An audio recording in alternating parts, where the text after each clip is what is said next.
देश में लगातार बढ़ रहे हैं कोरोना के आंकड़े। देश में कोरोना के 1,31,868 मरीज हो चुके हैं। देश में अब तक 3,867 मरीजों की मौत हो गई है। 54,440 मरीज इलाज के बाद ठीक हो गए हैं। देश में कोरोना के 73,560 एक्टिव केस बताए जा रहे हैं। पिछले 24 घंटे में 147 लोगों की मौत हो गई है। पिछले 24 घंटे में 6,767 नए केस सामने आए हैं।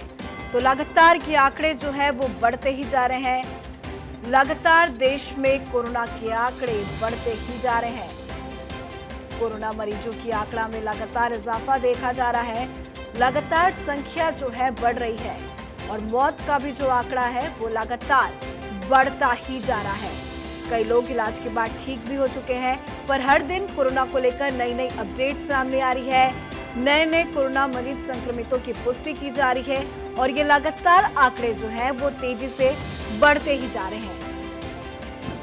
और इस खबर पे ज्यादा अपडेट के साथ हमारे साथ फोन लाइन पे अमित दुबे बने हुए हैं। अमित, लगातार ये आंकड़े बढ़ते ही जा रहे हैं। 24 घंटे की बात करें तो मौत का जो आंकड़ा भी है वो काफी ज्यादा बड़ा है। 147 लोगों की मौत बताई जा रही है। अमित जी बिल्कुल, देखिए ऐसी रैंकिंग है कि भारत जो है वो विश्व में पायदान पे ऊपर बढ़ता ही जा रहा है और ऐसी जगह बढ़ रहा है जहां पे कोई भी देश बढ़ना नहीं चाहेगा। लगातार चाहे कल की बात करें 6700 के आसपास मरीज जो है वो एक दिन में बढ़े थे और आज फिर वही आंकड़ा सामने नजर आ रहा है। 147 लोगों की मौत हुई। हालांकि अच्छी खबर ये है कि अब तक 54,000 से ज्यादा मरीज ठीक भी हुए हैं, लेकिन संख्या जिस तरह से बढ़ रही है सरकार के लिए जरूर चिंता का विषय है। और इसी तरह से स्थिति रही तो जो लॉकडाउन 1, 2, 3 या जो लॉकडाउन 4 चल रहा था तो उसके बाद देश के हालात कैसे होंगे समझा जा सकता है।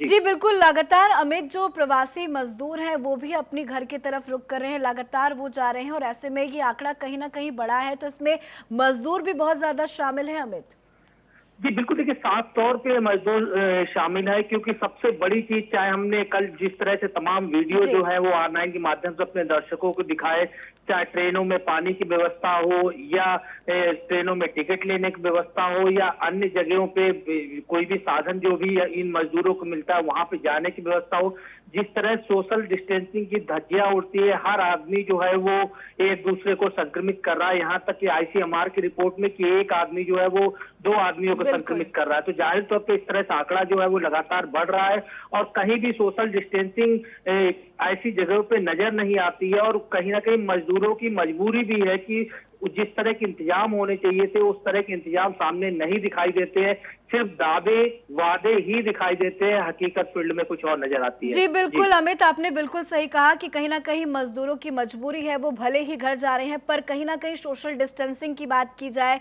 या जो पूरी प्रॉपर केयर की बात की जाए वो नहीं हो पाता, जिसी वजह से जो ये लगातार आंकड़े हैं बढ़ते जा रहे हैं। अमित, टेस्टिंग की बात की जाए तो लगातार कितनी ज्यादा संख्या में इजाफा हुआ है? टेस्टिंग को कितना ज्यादा बढ़ाया गया है? अमित देखिए भारत सरकार लगातार दावे कर रही है कि अब देश में 1 लाख से ज्यादा टेस्टिंग रोज हो रही है। हालांकि एक प्रदेश वाइज जो है वो अलग अलग पूरे देश के आंकड़े हैं, जो तमाम प्रदेश जो है एक दिन में टेस्टिंग कर रहे हैं उसके अकॉर्डिंग जो है अभी 1 लाख से ज्यादा संख्या पहुंची है, जिसे केंद्रीय स्वास्थ्य मंत्री ने खुद प्रेस कॉन्फ्रेंस में कहा था। सरकार ये भी कह रही है कि तमाम और इंतजाम किए जा रहे हैं कि जो संख्या है टेस्टिंग की है वो और ज्यादा बढ़ाई जाए।